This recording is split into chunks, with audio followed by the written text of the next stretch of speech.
Hey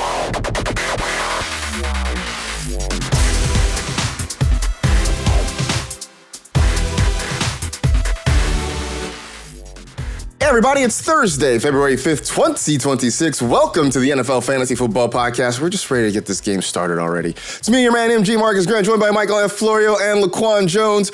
And 66% of this podcast is in San Francisco. The native is the only one that's not. The guy who actually grew up in the area is not there, but the two East Coasters are somehow in San Francisco for this one. How goes it in the city, fellas? It's okay. It's going. I'm having a good time. I know LQ is as well, but we were telling you before we recorded it. It's hard to find like basic necessities in this part of San Fran, which makes it a little tougher. Yeah. I was going to say, if you need a bathroom, it's probably an hour away. If you get off the airport, you need to go where you need to go. It's probably an hour away. You were like that. What are we doing? So wait, no, LaQuan, did you end up flying or driving? I know this is like inside baseball stuff. I flew. Okay. I flew. I flew last minute. Driving, the wife did not want me driving in the middle of the night 6.5 hours away. So. That's you know what? That's a smart call by her. So shout out she loves to me. wifey. Love you too, babe. If she really loved you, she wouldn't let you try to run for 12 yards on 5 carries behind an NFL offensive line. So many people we asked, and some folks were like, you can get 6 yards. Like, I'll take half. Like, if you guys really think my confidence, if I put my mind to it, I can do it. I can get 6 yards on 10 carries. Okay. I'll bring down the yards. 6 yards, 10 carries. I can do it. All right.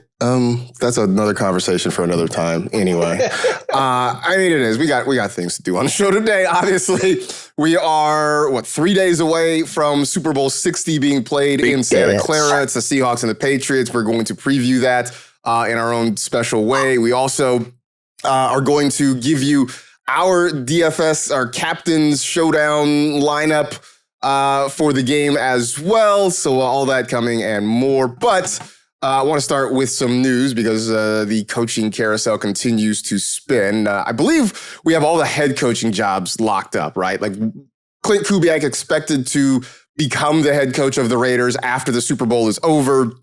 Once that happens, all of the head coaching jobs will officially be claimed, but we're still getting coordinator news. And the Steelers have hired Vikings passing coordinator Brian Angelichio as their offensive coordinator. Florio, does any of this matter until the Steelers figure out their quarterback situation? Nope. Because the Steelers are, I think, one of the more interesting teams this offseason because not only do we have no idea who is going to be their quarterback, is Aaron Rodgers coming back, but they also have a lot of talent, right? And we kind of spoke about this on past episodes. Like, they have too much talent to tank, but probably not enough to compete for a Super Bowl. They're in that weird purgatory spot. And what is Mike McCarthy going to do, right? Like, is he going to try to win with Tomlin's guys that are already there and established? Is he going to try to make a lot? So the Steelers, I think, are going to be a really interesting team to keep an eye on this offseason. But yes, it's not just a Steeler thing, right? It's all 32 teams. I don't think anything matters if you don't have the quarterback in place, unless you're one of those teams like if you have a defense like Seattle, then you could still compete without maybe not dissing Sam, but I'm just saying but they're not that. So yeah, I think the quarterback is the utmost importance. I think before we talked about this, LaQuan, and maybe a week or so ago, I actually think it was right after the McCarthy hire, we talked about this. And at the time, you just were like, I'm not drafting any Steelers. I assume you have not moved off that stance yet. No, I mean, there's nothing, like, we have no information who's going to be the quarterback. Like, it's not a dead set that it's Aaron Rodgers, but even it is Aaron Rodgers. Like, are we happy with the production we got from DK Metcalf drafting him? I mean, are we happy with the Jalen Warren and Ken Gainwell mixture of every other weekend consistent and who you start and sit? Like, I feel like we need to stop dipping into headaches in terms of trying to paint these pictures that these players are the constant contributors to our roster each and every week. I think we kind of need to dumb them down. Just draft good players in good situations. That's just kind of what fantasy should be echoing at this point. Yeah, I mean, it's absolutely what it should be echoing at this point. But look, dude, it's a long off season. You know this, right? Yes. It's a long off season, and the machine always needs to be fed.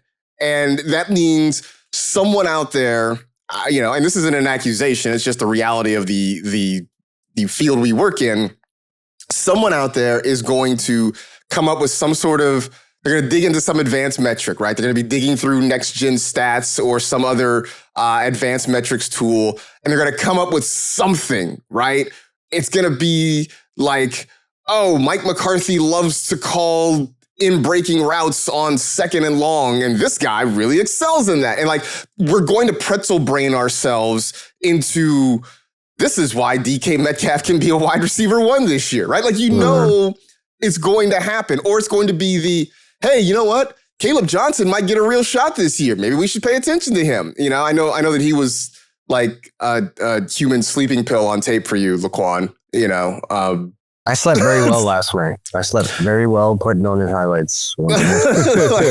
like this is going to happen. It's 100% going to happen that we're going to sit here right now on February 5th and be like, yeah, I don't want any Steelers. And then sometime in like mid-June, we're going to like squint really hard and be like, I don't know, man. Like maybe there's help for Pat Freiermuth again. Like it's going to happen.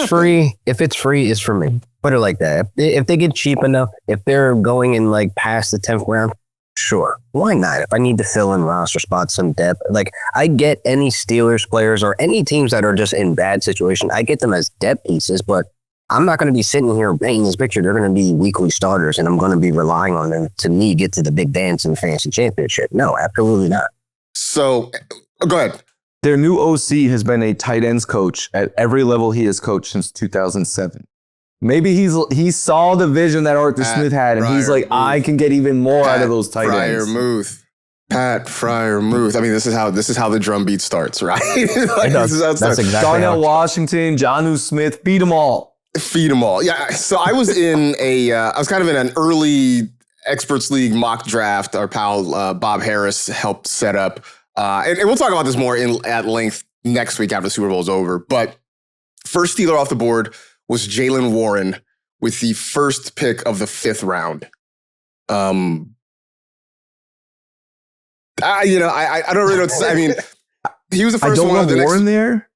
And I'm also surprised DK was still like. DK went with the 2nd pick of the 6th round. Okay. So that's kind of backwards. Why was Jaylen Warren first? I don't know. So that it's a weird. It's not a weird draft. It's just different, right? It's the first draft of the offseason. We'll talk about it more next week. I just figured it was interesting to note. The other part of the Steelers that I think is interesting, by the way, they named Joe Witt their assistant head coach / secondary coach, and I think it's interesting because going back to the whole these Steelers have had 3 head coaches in 50 some odd years thing. Mike McCarthy he's not going to be there for 20 years, right? Mike McCarthy is 62 years old. Like, he's not going to be coaching the Steelers for 20 years. But it seems like they have set up a line of succession. Joe Witt is 47 years old. This feels like they are setting up Mike McCarthy to, like, he's basically the guy to open up the chain restaurant franchise, and then after he gets up and running, he steps away and hands it to the guy who's actually going to run things for a while. And I don't know if that makes a difference to you guys. I guess in fantasy maybe it doesn't, but it seems like it means something for the Steelers organization. Steelers fans probably Again, I have a friend who's a Steelers fan. He wasn't happy with the move with Mike because he doesn't seem like the long-term situation, but they kind of need that bridge head coach, I guess. And like you were saying, like maybe this is setting up the next guy for success to kind of run this team, put the right pieces in place. Like, again, so much needs to happen for the Steelers to, I would say, be in position to get back to that dominating, winning spirit, I guess, that's missing going into this next season. But it's going to be a while before they get any like fantasy relevant like pieces in an offense with, question marks and roster holes. So we kind of have to sit back and wait to see what's going to happen this season, the next, and et cetera, et cetera. Yeah. Does this whole succession plan thing ever actually work? But it might work for us. Like, teams always try it, I feel like. And like, The successful head coaches are usually long hired by then because they're in demand, you know? Like, I mean, the Patriots basically tried it with Drake Maye, and that lasted for a year. Oh, and now they're in the Super Bowl. And now they're in the Super Bowl, right? Yeah, so, that's pretty crazy. It was all part of the plan. Yeah, exactly. Yeah, let's fumble around for a year with a guy that we're going to submarine and just completely undercut him, fire him, and then bring in the guy that we, I guess, really wanted. I don't know. The Cardinals, they have a new offensive coordinator. His name is Nathaniel Hackett. You might have heard of him. I feel like LaQuan, when this thing was announced, you just heard a giant farting noise from all of fantasy Twitter. Like, it was just like, what is happening here, right? Yeah. And it just feels so disappointing because, you know, like we were excited about what we saw from Michael Wilson at the end of the year. You know, I mean, look, we know Jacoby Brissett's obviously not the quarterback of the future, but he gave us something. We even saw a couple of Marvin Harrison Jr. moments, right? But like that feels like it's dead now. No, I think right now we have to look at Mike LaFleur as the person who's going to be calling the plays because he said it. He's already done interviews and he spoke about him calling the plays and what he expects, you know, going to the season with the pieces he has. But when he was asked about Kyler, you know, he couldn't answer that right now. So I think right now they're going to try to figure out that quarterback position. Nathaniel Hackett's there because, again, they want guys that are veterans. It's kind of like when Wade Phillips came on board, you know, when McVay took over as like the older guy, the guy that has the experience in the position and kind of you handle this and then work under me and we work together. And yeah, but everybody thought Wade Phillips was good at his job. Like Wade Phillips was considered universally he was good great at what he did. He was great. Right? He was great, you know what I'm saying? Like, but he was nobody on the back thinks end. that of Nathaniel Hackett. I'm pretty sure he was going like he was whispering retirement, but you know, getting a chance to work with a young head coach that's on the rise, and this is Mike LaFleur. Maybe this is Nathaniel Hackett pulling in Wade Phillips. I don't know. So, yeah. The thing is, look, I know everyone judges Hackett by his tenure with the Broncos, right? Let's put that aside. He has been a head coach or an OC for 11 seasons. Only three times, his offense has finished top 10 in points or yards. Two of them were Aaron Rodgers MVP seasons, and the other one was that miraculous Jaguars year.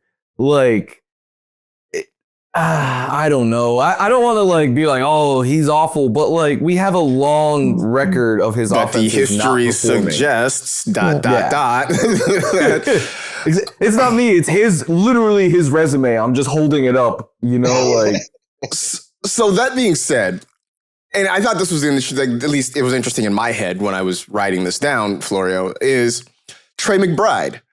What wins out here when we're evaluating Trey McBride in fantasy? Is it being in an offense or working with an offensive coordinator who has never had success? Or is it just being a talented player at a really shallow position? Like, where is Trey McBride still your tight end one, I guess is the question.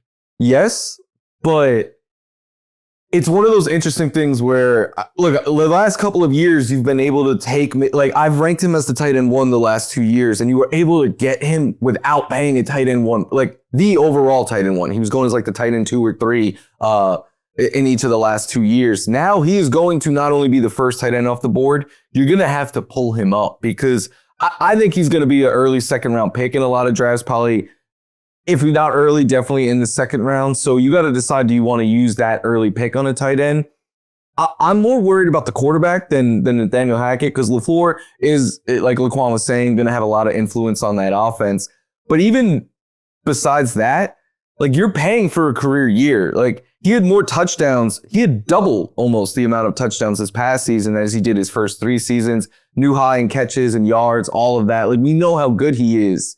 But I am always a little hesitant on buying career years, but it's all going to come down to who the quarterback is, right? Like if it's Kyler Murray, because we were talking yesterday, me and LaQuan off air, just like there's a world where they're like, Mike LaFleur, we're giving you a year with Kyler to see what you could do. And then maybe we hit the eject button after that. And if that's the case, I don't think I want to pay that mid to early second round pick, which is what I'm envisioning. Where did McBride go in your mock yesterday, Marcus? 2.4. Yeah. So like that's he's worth it, but you got to decide if you want to pass up on the elite receivers and wide running backs then. Yeah. I felt like this is sort of an interesting battle, right? Because tight end is really shallow, as we know. Trey McBride is really talented, and you still think he's going to be a target monster, but, you know, you just kind of have to battle. You have to weigh that I guess, the draft cost with what the potential production is going to be. And I think that's going to be a battle that we see all offseason long. You know, I'm curious, does he stay at 2-4? Does he move up? Like, I can't envision him getting into the first round. Like, I don't think that's going to happen. And do we see, like, Brock Bowers pass him? Bowers went 3 picks later in our mock. Does that flip-flop at some point? Yeah, that's still close, too. Still close, right? I thought there would be a bigger gap. No. Yeah, me too, but no. I feel better about taking Brock versus where Trey's going at 204. So yeah. If they're just 3 picks apart, I'm taking Trey. We got plenty of time to I don't know if I'm going to be the guy taking the tight end there more than anything. You know, that's the thing. I don't think I'm taking a second round tight end. I don't love any of them. I'm just going to find the next Harold Jr., so it doesn't matter. I'm good.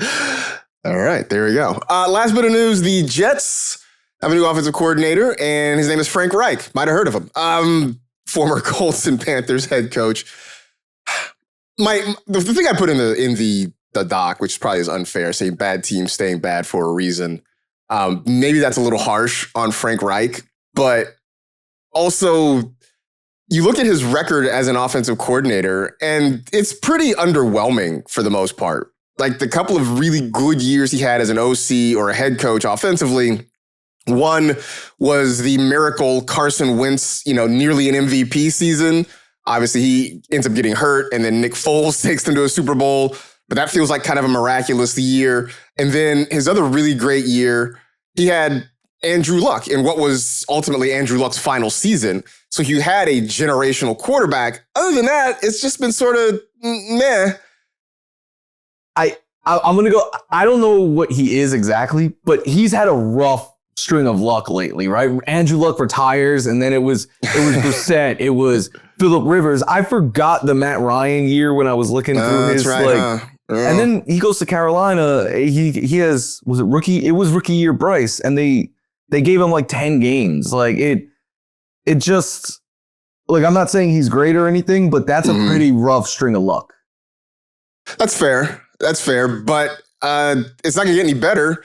Because again, because it's the Jets. It's the Jets, and we talked about, hey, does this matter until the Steelers get a quarterback? And you're like, no, the Jets don't have a quarterback either, right? So, copy paste, right? So what's the earliest either of you would draft a Jet, and who would that Jet be? Ooh, well, we know it's not going to be a tight end, so it's Garrett Wilson, right? No, I think it's. You think it's Brees? There's only 2 options. There's really only 2 options. I don't think Brees is going back, personally. Money talks, man. Yeah, I'll say that. Money talks. I mean, yeah, except like... I think they scorned him last offseason when they paid... Does it talk loud enough to go back to that dumpster fire of an organization? Yeah, they paid Sauce and Wilson and Brees. I remember him tweeting about it. Like, I don't remember exactly what it was, but he's a tweet deleter, so yeah, I know. Yeah, he was upset. The tweet and delete is hilarious. I love that. I do feel like Brees, if he's there, I think Brees goes off the board before Garrett Wilson. I agree. Because again, Garrett Wilson gets painted as his wide receiver 1, but that's not true at all. I think that narrative is dying, if not already dead. Unless he can flip it to where we're talking about Chris Olave that I took in the mock in the first round at the 110 spot, a month ago. Hopefully we revisit that. Oh, we'll do another one. We'll do another one soon, for sure. I do think if he has that turn, like have that glow up, out of the satchel of discontent, I think it would have to come down to a quarterback that's actually going to elevate his game to be that, which you don't have in-house right now. Yeah. No, I really do think that for Garrett Wilson, the idea of him being a wide receiver 1 is dead, because he's not one of those guys that you expect to make plays regardless of who the quarterback is. Like, I think at this point we have shown that he needs somebody to sort of help him along. Obviously he missed most of the season, so that certainly didn't help him at any point. But great player, but he's a solid wide receiver too. If Brees isn't there, Garrett Wilson might be the only Jet that goes in the first 10 rounds. Yeah, I can't think of anybody else that you would want. No, I really whoever can't their think of running anyone back is, it will go just because of volume. But I'm off the Braylon Allen train. I was burned. He was one of the late round picks that I was snagging up everywhere because we were all painting this picture that Tanner Hemstring was coming in with his bootleg, Sonic and Knuckles, but it just was a complete disaster because preseason he looked good, but everybody looks good in the preseason. that's the other thing about the Jets, right? They let Aaron Glenn's seat is maybe the hottest ever because they threw the quarterback under the bus. They legitimately fired every single coach there. If they get off to a slow start next year, he's going to be gone. I don't want the turmoil. There's nobody to hide behind at this point. It's bleak. It is bleak there for the 60th year running for the Jets. The curb your enthusiasm bit, he just can't take any more disappointment. He just can't take any more disappointment. Yeah, it's bleak again for the Jets, and I'm sure fantasy drafts will reflect that. All right, enough of that. This Sunday, you might have heard, there's a football game in Santa Clara. Super Bowl 60 on the way. Actually, there's a concert with a football game kind of shoved around it, I think is the best way to say it. Right? Sure. There's a concert happening in Santa Clara, and then just for laughs, they're going to play a football game. The Seahawks and the Patriots, a redo of Super Bowl 49.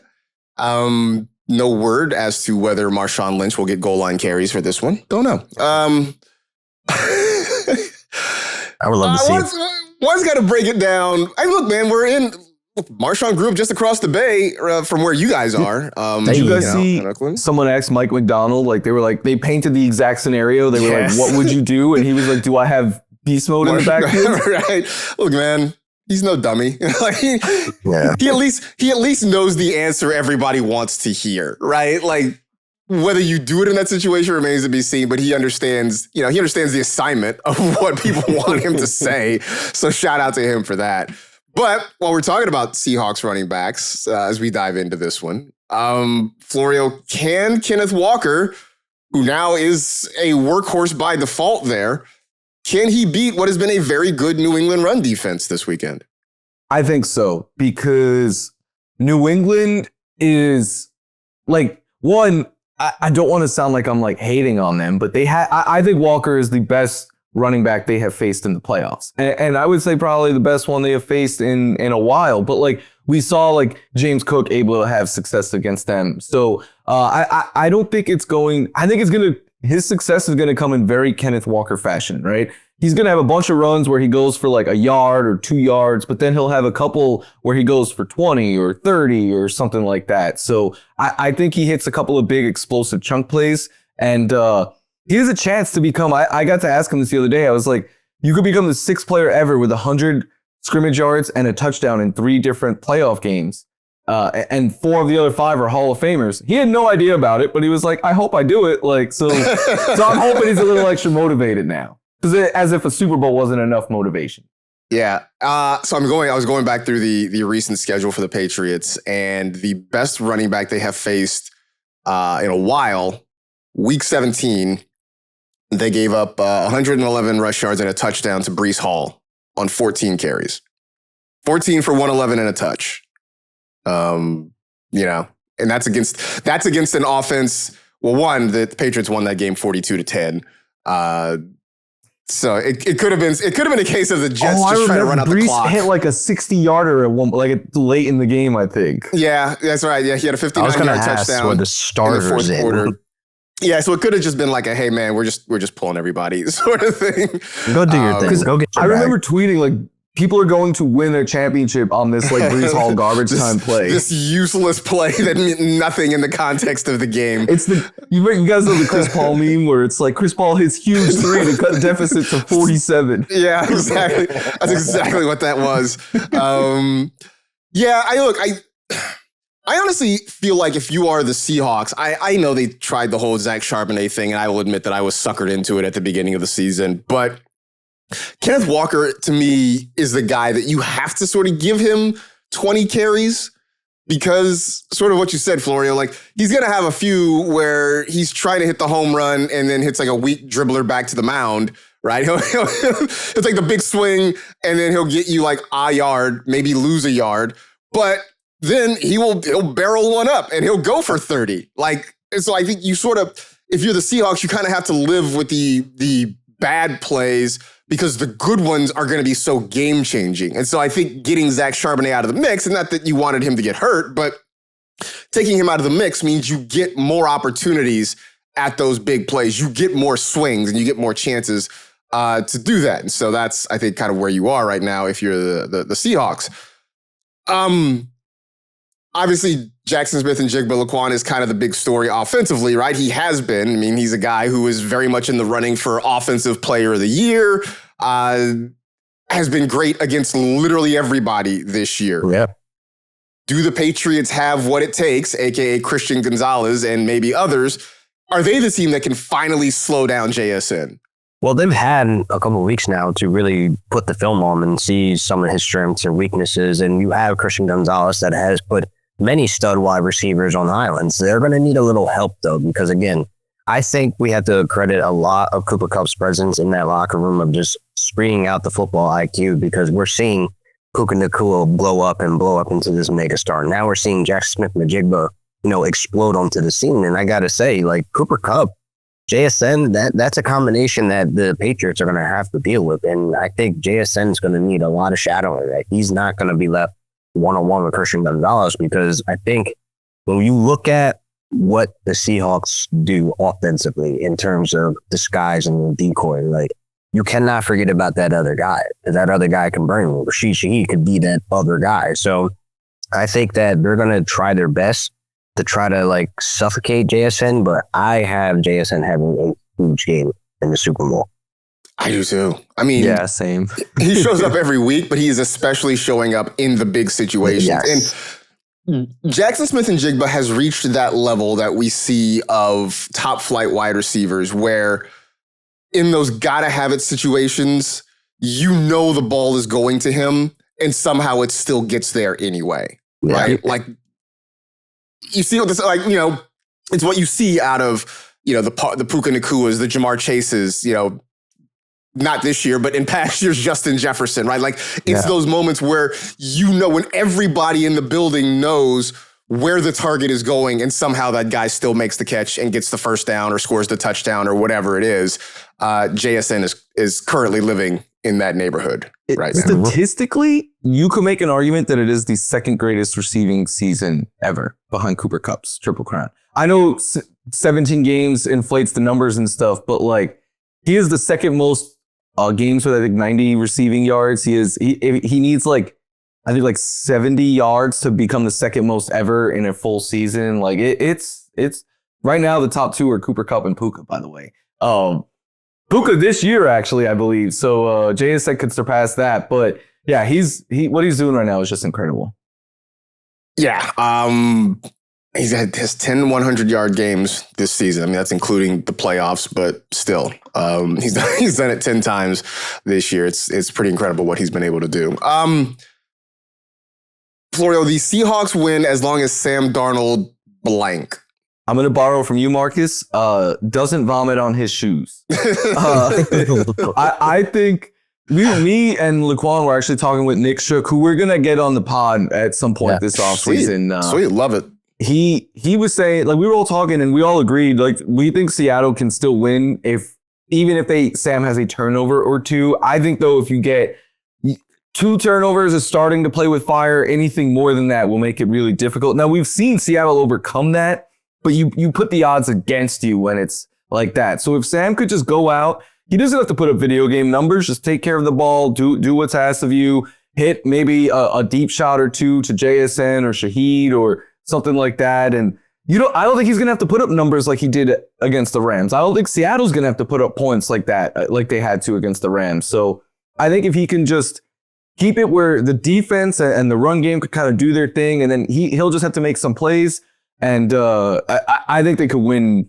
They could pretty comfortably if he doesn't vomit on his shoes.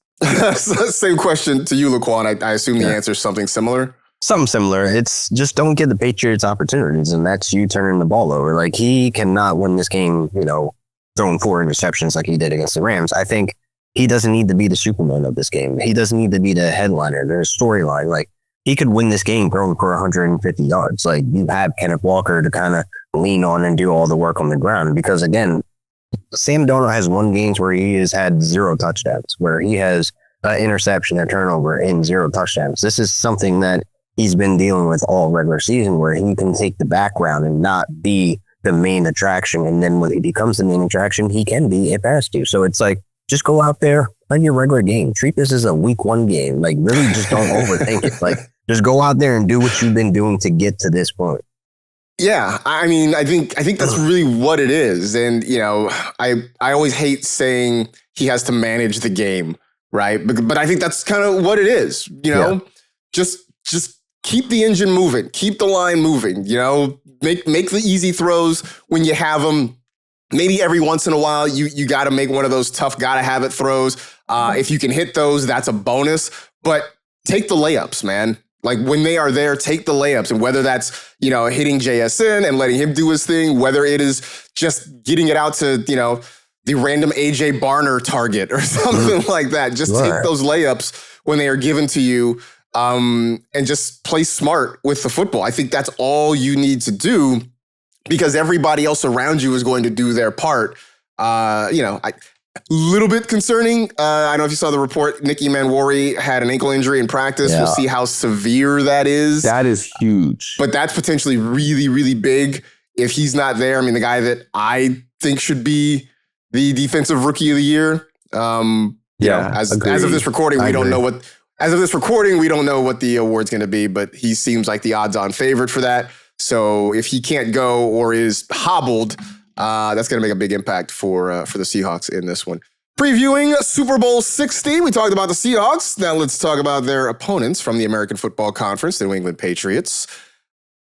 LaQuan, I asked Florio about Kenneth Walker being able to get past the New England run defense. The Patriots didn't really run the ball all that well against the Broncos. I mean, Ramondre Stevenson has been the better of their backs. He's been the more used of their backs in the postseason. Can they figure out any kind of run game against a very good Seattle run defense? That is not something I see in the stars, where, the Patriots getting the run game to be dominant. Because when we look at what they've done all season long, they haven't allowed a 100-yard rusher. Kyron lit him up for 91 yards, but different circumstances, different, arena. It's a team that the best twice a year, every year, et cetera, et cetera. But I don't look at Ramondre as in the tier of a Jonathan Taylor or, a Kyron or even a Bijan when they faced off. So it's like, I think this is where it comes to more of the passing game, making the easy layups, like Drake Maye taking the underneath, the flats, and getting the ball out, and letting Ramondre kind of work in the passing game. On the run game, I know we want to see Travion Henderson sprinkled in, but it's not guaranteed he sees valuable touches, because we've seen them completely ignore him, where Stevenson, even if he's not performing well, even if he's running into a brick wall, they just keep beating him. They just keep allowing him to take over the backfield. So it's like, I don't see the run game being much relevant in this. I know they're going to try, but the Seahawks front is one of the best in the NFL right now. I mean, I know, Florio, you have been the big Travion Henderson stan, and I feel like maybe he's got a better shot. I mean, just going back to the NFC Championship game, Blake Corum had a better day than Kyron Williams. I think he's a little bit more explosive than Kyron. And it feels like that's maybe the way to win, is the guy who can rip off more chunk plays. But, I mean, if we go back to 2 weeks ago, Travion was functionally scratched for that game. I think he played 4 snaps. He had 3 touches all game long. I don't know. Maybe they try to get him a little bit more involved this week. I don't know. I agree with everything you just said. It's kind of like what we were saying with Kenneth Walker, right? And like, why you want to keep feeding him is because he has that game-changing explosive ability. And the more you give him the ball, the more chances he has of hitting that home run. And I think it's easy to get away from Travion, because Travion, a lot like Kenneth Walker, is going to have a lot of runs where he gives you 1 yard, 2 yards, and you're now playing behind the sticks. And coaches hate that. Coaches especially hate it when they have a lead and look, the Denver game was about field position, right? Like they were just trying to grind first downs. The Texans game, they were winning in that. It came down to their defense, but they were just trying to grind first downs, control the clock and stuff. I don't envision this being a game that is lower scoring and the Patriots have a lead and they're just trying to do that. So in my opinion, yeah, you want to get Travion involved because he might not consistently put you in front of the chains, but if he hits one, and we've seen him do it plenty this year, numerous times in multiple games, that like something that hasn't been done much in history, he's already done it multiple times. And like if he hits a 50-yard touchdown run or something like that, that's a game-changing play for you. So I think they would be silly not to get Travion more involved. I think it's very game script dependent, but this to me feels like if you are going to win, you're going to need some home run hits, and Travion is the better home run hitter. Like Marcus, you're a Dodger fan, right? Like you need a home run, and then like you don't want Shohei Ohtani up there. You want Miguel Rojas. You know? Obviously, exactly. right? Exactly. I'm glad we were on the same page. I'm glad we were on the same page with that one. Yeah, no, you're right. No, I just, I'm very curious how they use their running backs in this one because it's been kind of a mystery that they have gone so heavy on Ramondre. Obviously there's things inside the building that we are not privy to that we're not at practices. We don't know. But they have not used him. And it's kind of strange. LaQuan mentioned pass catchers. I mean, Florio, which pass catcher for the Patriots has to have the biggest impact for them to win? So I think Stephon Diggs is the obvious answer here. Like he is the leader of that team. He is the one they often go to on like gotta have it plays. I think matchup wise, it's Hunter Henry because the one weakness Seattle had this year was against tight ends. So I think Hunter Henry needs to step up, but I'm going to give you guys a weird name. I think Matt Collins. Matt Collins has a ability to rise to the occasion. And even more than that, he's a good downfield weapon, but he is a great contested catch weapon. You're not going to cook this Seattle secondary and have a ton of separation and stuff, but you might be able to climb the ladder and go up and just like moss someone or something like that. So I think if they hit a big play through the air, Matt Collins is who I'm thinking is going to be on the receiving end of it. That is a weird name, indeed, just because he is a weird dude. Entertaining, but a weird dude. He was walking around media night barefoot the other day. Of course he was. Yeah. Free the feet. Do we expect anything? Free the feet. I was like, he's you were 16 hyped brand, to see feet. You were hyped to see feet. What? No. But I just thought it was funny because it wouldn't have been cool if he had shoes on. It really, no, if you finally get to see Matt Collins in person and he's wearing shoes, like, yeah, that would be kind of disappointing. You know what I'm saying? Like, right, it is. It's, I don't know. It just is. God. So, I get that.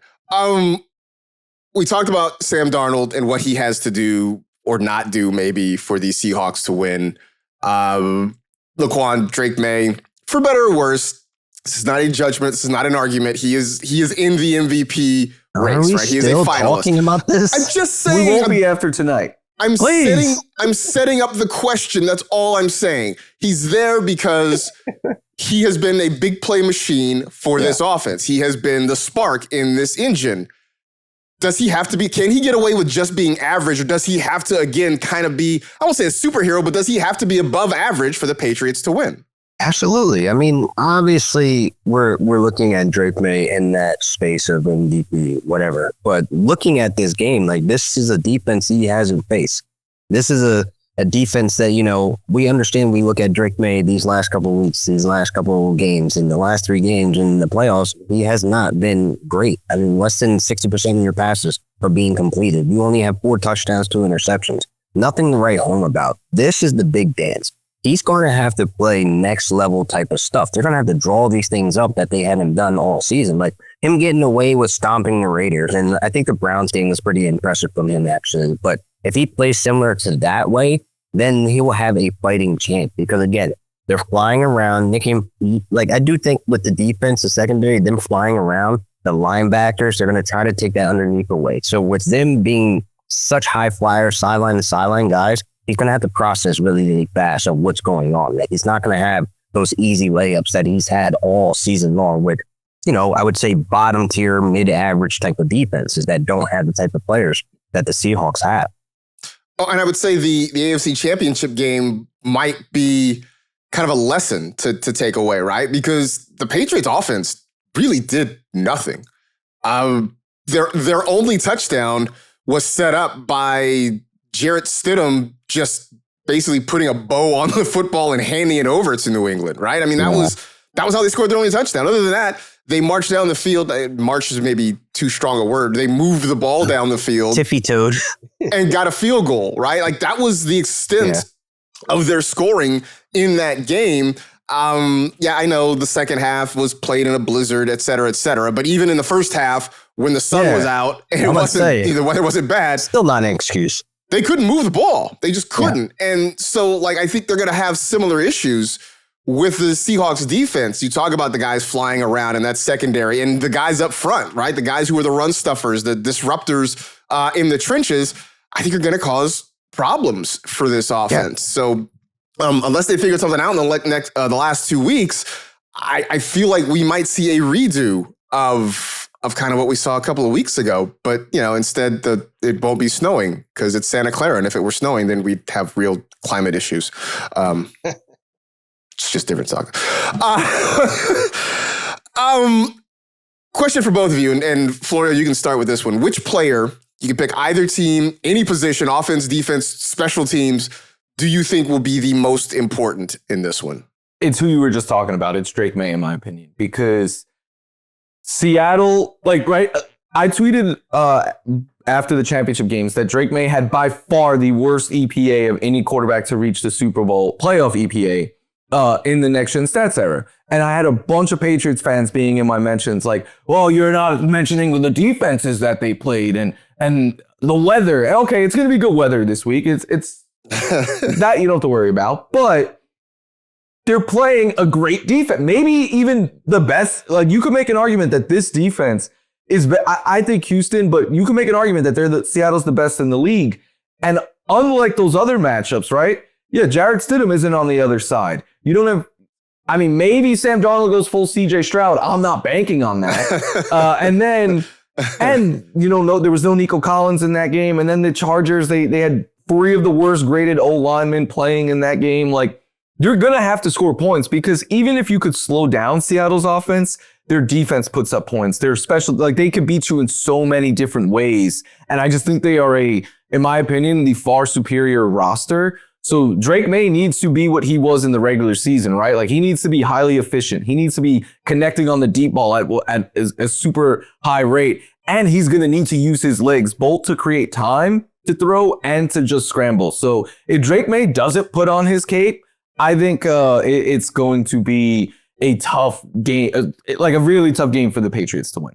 LQ, same name or different name? No, I'm going JSN. He needs to be, the elite player on the field. Like, we cannot have JSN taken out of this game and depend on a Rashid Shaheed to hit a home run here and there or a Cooper Kupp, to be who he is. It's more so the engine needs to be running through JSN. He needs to be taking every opportunity after the catch, taking every deep shot, making the crucial catches. If Sam Darnold wants to go out there and do a no look and find him in the end zone, which was impressive, and they didn't give credit to that.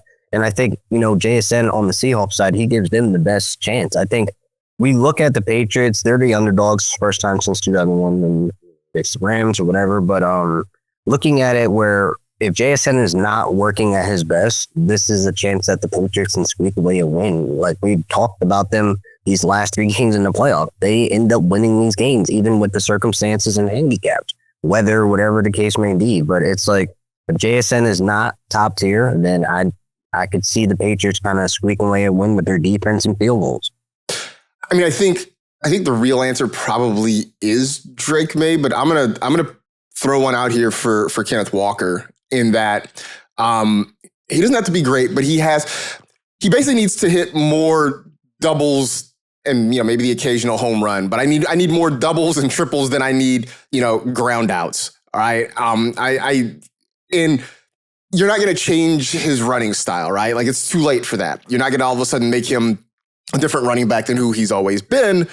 But, you have to sort of minimize the negative plays or minimize the 1 and 2 yard runs And I'll take a lot more 5 and 6 yard runs if it comes at the cost of the occasional big run, right? If I can just get a string of, let's just stay ahead of the chains with the running game. I think that's going to be important for Kenneth Walker. And that makes everything else better because, yeah, JSN is great, but I don't need Sam Darnold in 3rd and 9 all the time. I don't want him in 3rd and long situations where then all of a sudden it does become a little bit easier because then you can bring pressure. Then Christian Gonzalez can get a little bit more handsy, perhaps with the wide receivers and make life tough on you. So Kenneth Walker, in terms of just keeping the offense on schedule, and then occasionally if you have the opportunity to pop a big one, hey man, get it done. But that'll be my argument for Kenneth Walker in this one. But I do think Drake Maye is probably the most obvious one because if he plays bad, this gets ugly in a hurry, in a real big hurry. So it is time to see who will deliver. Presented by Uber Eats. When football makes you hungry, order Uber Eats. We have been giving you our DFS lineups for the playoff season. And so why wouldn't we finish that out here with the Super Bowl coming up this weekend? So obviously it's just one game, so a little bit of a different setup. We are going more with the Showdown Captain mode because you can't do a classic when there's only one game.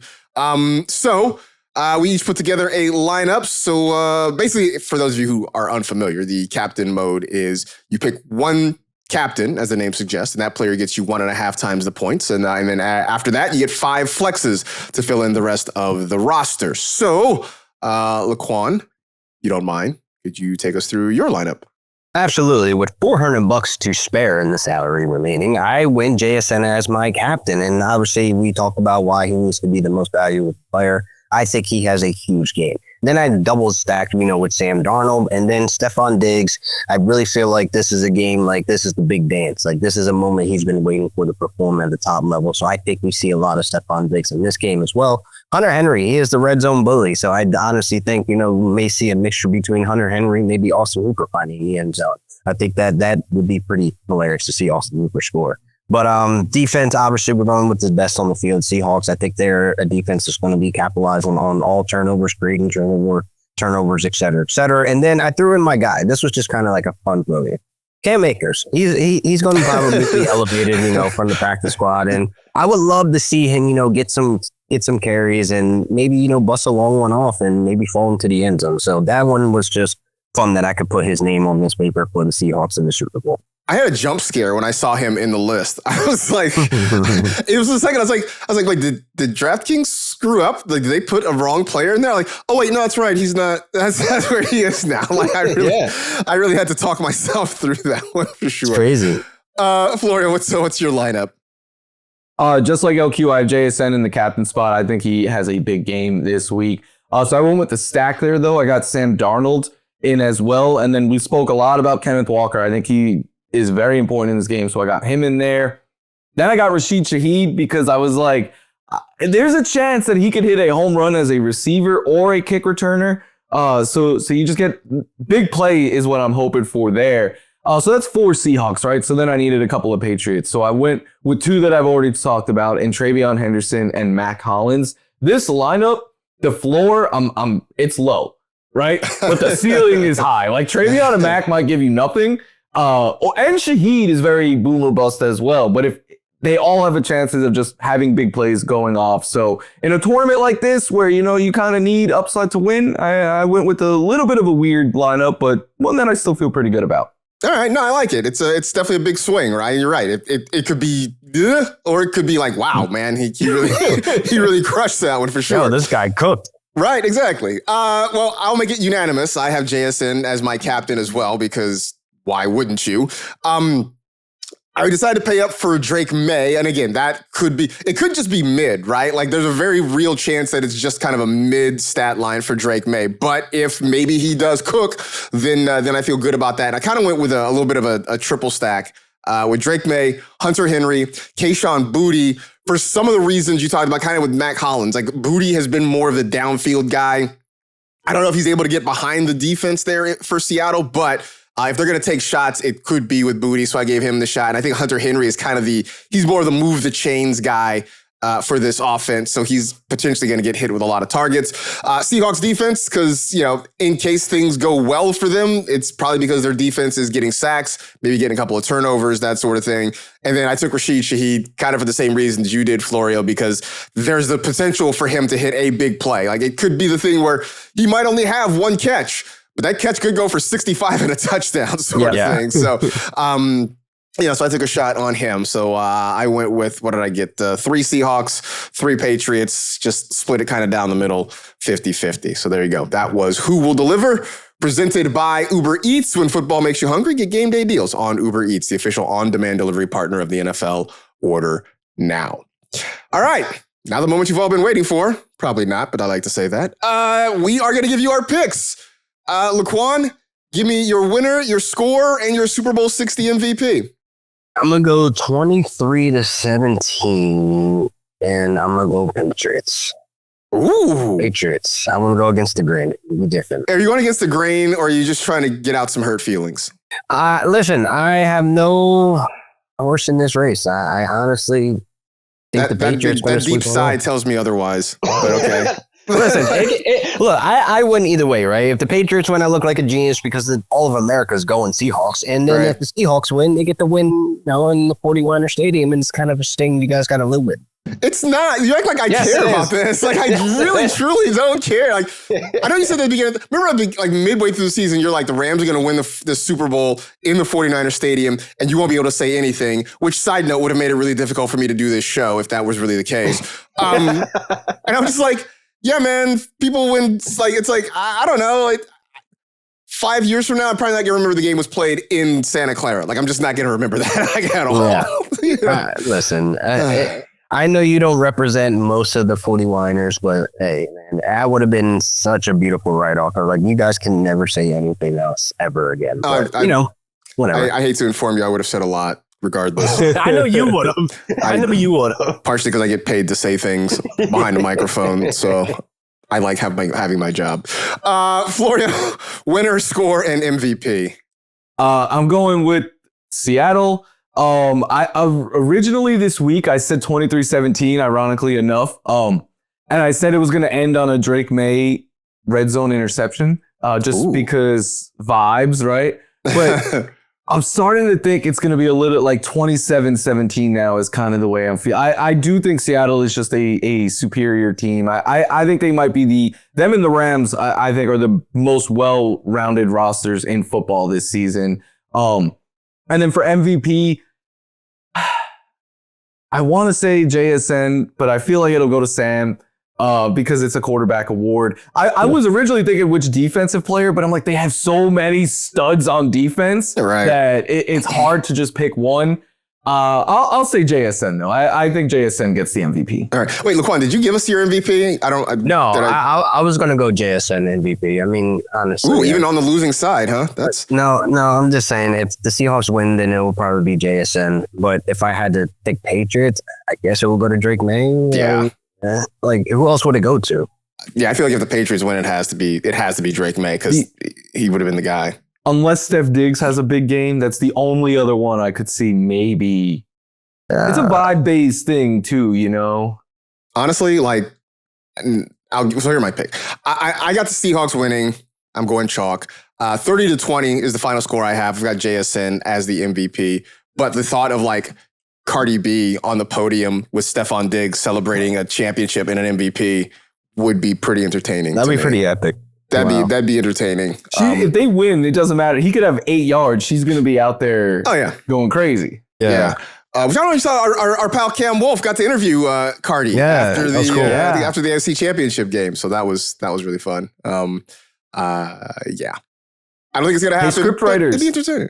There's another quarterback that has a famous wife that you could put on next year's Super Bowl. I'm just saying. Russell Wilson? No. Been there, done that. Anyway, should be an entertaining game. Looking forward to it. Wherever you are, hopefully it is a good day for all of you out there as well. So, final football game final tackle football game of the NFL season. And then the silly season begins. We're into scouting and combine and free agency. It's going to be hand-sized season soon. Brace yourselves. Gosh. Brace yourselves for that. We'll get there. We'll get there when we get there. In the meantime, we'll do it for this edition of the NFL Fantasy Football Podcast. Stay happy, safe, and healthy. Do good and live well. Enjoy the Super Bowl, everybody. We will talk to you again next week.